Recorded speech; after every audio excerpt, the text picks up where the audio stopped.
ધોરણ 1 વિષય ગુજરાતી પ્રથમ ભાષા એટલે કે પહેલા ધોરણનું નવું પાઠ્યપુસ્તકની સ્વાધ્યાયપોથીનું પહેલું ચેપ્ટર આપણે જોઈએ.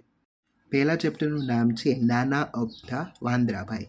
ચાલો, ખૂબ સરસ મજાનું ગીત આપેલું છે કે નાના અમથા વાંદરાભાઈને સિનેમાનો શોખ. નીચે બીજો પ્રશ્ન આપેલો છે કે શબ્દો સાંભળો અને બોલો, એટલે તમારે શબ્દો સાંભળવાના છે અને બોલવાના છે. ત્રીજો પ્રશ્ન આપેલો છે કે વાંદરાભાઈએ શું પહેર્યું છે?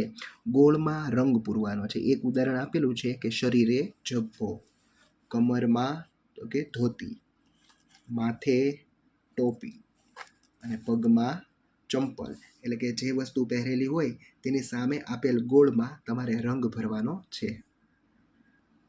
ચોથા પ્રશ્નમાં તમારે વાતચીત કરવાની છે. ગીતમાં આવેલા શબ્દની નીચે સાચું કરો અને ન આવેલા શબ્દ નીચે તમારે ખોટું કરવાનું છે.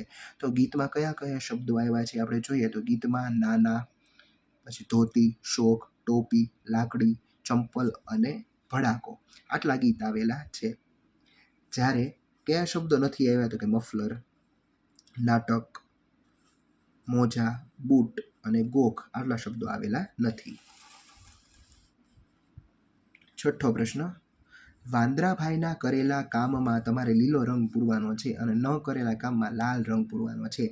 લાકડી લીધી તો એમાં લીલો, કોટ પહેર્યો એમાં લાલ, ચંપલ પહેર્યા એમાં લીલો, કૂદકો માર્યા એમાં લાલ, ધોતી પહેરી એમાં લીલો, ટોપી ફેંકી એમાં લીલો, બૂટ પહેર્યા એમાં લાલ, ઝભ્ભો પહેર્યો એમાં લીલો, કેળું ખાધું એમાં લાલ, ટિકિટ કપાવી એમાં લીલો, ઘડિયાળ પહેરી એમાં લાલ અને ચશ્મા ફેંક્યા એમાં લીલો.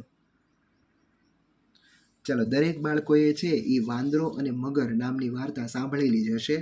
ચિત્ર વાર્તા છે, ખૂબ સરસ વાર્તા છે. એના આધારે આપણે હવે પ્રશ્નના જવાબ જોઈએ. ચાલો, પ્રશ્ન આપેલો છે અને નીચે ચિત્ર આપેલું છે. સાચા ચિત્ર સામે તમારે સાચું કરવાનું રહેશે. નદી કાંઠે શાનું ઝાડ હતું તો કે જાંબુનું. નદીના ઊંડા પાણીમાં કોણ રહેતું હતું તો કે મગર. મગરની પીઠ પર કોણ બેસી ગયું તો કે વાંદરો અને ઝાડ પર કોણ ચડી ગયું તો કે વાંદરો. 9મા પ્રશ્નમાં તમારે શબ્દો સાંભળવાના છે, બોલવાના છે. તમારે શિક્ષક કહે તો તમારે તમારી રફ બુકમાં લખવાના રહેશે. 10મા પ્રશ્નમાં વાતચીત કરવાની છે. ઉદાહરણમાં મેં લખેલું છે કે તમને વાર્તા સાંભળવી ગમે તો કે હા. કોની પાસે તમે વાર્તા સાંભળો તો કે દાદા પાસે.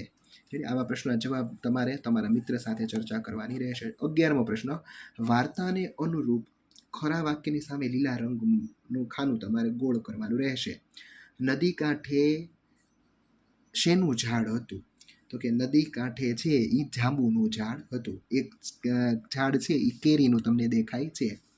ચાલો, પાણીમાં મગર રહેતો હતો, એમાં આપણે લીલું કરશું. એના પછી ત્રીજો પ્રશ્ન, જાંબુ મીઠા હતા. પછી મગરીને જાંબુ બહુ ભાવ્યા. 5મો પ્રશ્ન, પાણીમાં મગર સરકવા લાગ્યો.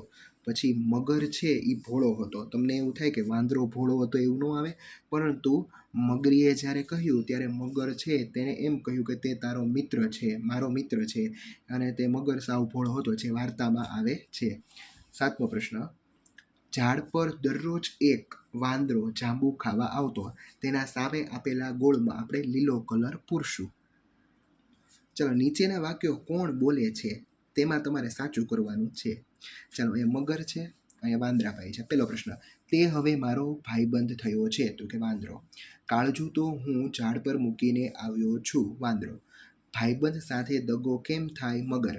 કાળજું તે કોઈ ઝાડ પર મૂકતો હશે? વાંદરો, સોરી મગર. મારી મગરી ઘેર જમવા બોલાવે છે. મગર. મારી પીઠ પર બેસી જાઓ. મગર. હવે કદી જાંબુ ખાવા આવતો નહીં. એવું કોણ બોલે છે તો કે વાંદરો. ચાલો, હવે તમારે લીટી કરવાની છે. જ્યાં તમારે ન, મ, ગ અને જ હોય તેની નીચે તમારે લીટી કરવાની રહેશે 13મા પ્રશ્નમાં. ચાલો, 14મા પ્રશ્નમાં તમારે ન જ્યાં હોય ત્યાં તમારે ગોળ કરવાનું છે, મ હોય ત્યાં તમારે ગોળ કરવાનું છે. ચાલો, એના પછી ગ ફરતે ગોળ કરવાનું છે, પછી જ ફરતે ગોળ કરવાનું છે. એવી રીતના તમારે 15મા પ્રશ્નમાં પણ ગ, મ, ન, જ જ્યાં આવતો હોય તેની ફરતે તમારે ગોળ કરવાનું રહેશે. 16મા પ્રશ્નમાં છે એ તમારે વાંચન કરવાનું રહેશે. 17મા પ્રશ્નમાં છે એ લેખન કરવાનું છે કે લાલ ટપકાથી તમારે શરૂઆત કરવાની છે અને તમારે લેખન કાર્ય છે એ કરવાનું રહેશે. 18મા પ્રશ્નમાં તમારે ટપકા જોડો અને લખો, એટલે કે આમાં પણ તમારે લેખન કાર્ય કરવાનું રહેશે. ચાલો 19મા પ્રશ્નમાં તમારે શબ્દોનું વાંચન કરવાનું છે. જો તમારા શિક્ષક કહે તો તમે તમારી રફ બુકમાં પણ શબ્દો લખી શકો. ચાલો 20મા પ્રશ્નમાં તમારે ટપકા જોડો અને લખો. ગરોળીનો ગ, એવી રીતના મશાલનો મ, એવી રીતે નટ, ઝરખ, ગાય, માછલી, નાગ અને જામફળનું ચિત્ર આપેલું છે અને તમારે ટપકા જોડીને લખવાનું રહેશે. 21મો પ્રશ્ન ટપકા જોડો અને લખો, એટલે કે ગ મ ન જ તો ગા મા ના જા, આવી રીતના તમારે છે એ લખવાની પ્રેક્ટિસ થાય તેટલા માટે તમારે લેખન કાર્ય કરવાનું રહેશે. 22મો પ્રશ્ન ચિત્ર જોઈ ખૂટતા અક્ષર લખો, તો કે નળનો ન, પછી પેન, ગણપતિ, કેરમ, નગારું, કમળ, પગ, પછી જગ, પછી નખ, જલેબી, મકાન અને મગર. ચાલો હવે 23મો પ્રશ્ન, તો કે 23મા પ્રશ્નમાં પણ તમારે ઉદાહરણ આપ્યું છે તેવી રીતના તમારે વાંચવાનું છે અને પછી લખવાનું છે નમ જમ, જેથી તમારું છે લેખન કાર્ય તેમજ વાંચન કાર્ય બે સુધરે તેટલા માટે તમારે લખવાનું રહેશે. ચાલો 24મો પ્રશ્ન વાંચો અને સરખા શબ્દો જોડો. ઉદાહરણ એક આપેલું છે કે માનને છે એ માન સાથે જોડેલું છે, એટલે કે તમારે અહીં શું કરવાનું રહેશે તો કે સરખા જે શબ્દો છે એને સામે સરખા ગોતવાના અને પછી છે એ તમારે જોડવાના રહેશે. 25મો પ્રશ્ન વાક્યમાંથી ખોટો શબ્દ છેકી નાખો અને ફરીથી લખો. તો મને મગ ભાવે છે, મારું નામ મગન છે, રામપુર સુંદર ગામ છે, જમના મજા કરે છે અને મગ ખાવા સારા. ટપકા જોડી વાક્યો બનાવો. ચાલો ટપકા જોડી તમારે વાક્ય બનાવવાના છે જેથી તમારું લેખન કાર્ય છે એ ઇમ્પ્રૂવ થાય. ચાલો એના પછી પ્રવૃત્તિ આપેલી છે. એ પ્રવૃત્તિમાં તમારે લીટી દોરેલો શબ્દ છે એ સામેના ખાનામાં તમારે લખવાનો છે. તો નામ, જમ, જગ, માન, ગાન, નાના, જાગ અને ગામ આપણે છે એ લીટી દોરેલા શબ્દો છે એ બોક્સમાં લખ્યા. ચાલો એના પછી તમારે ગોતવાનું છે કે મગન, પછી જગન, પછી નમન, પછી મન, ગગન, જગ અને મગ જે કૌંસમાં આપેલા છે તે આપણે નીચે ગોતીને તેના ફરતે લંબચોરસ કરવાનું રહેશે.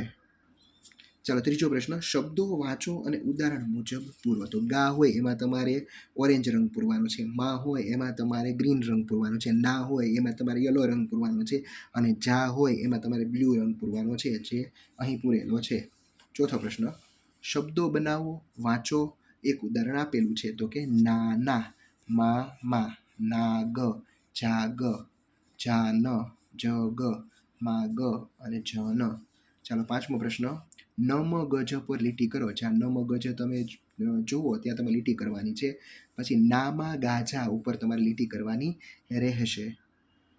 ચાલો એના પછી ઘેર શીખીએ એવું આપેલું છે, એટલે ગૃહ કાર્ય આપેલું છે. ઓળખો અને જોડો.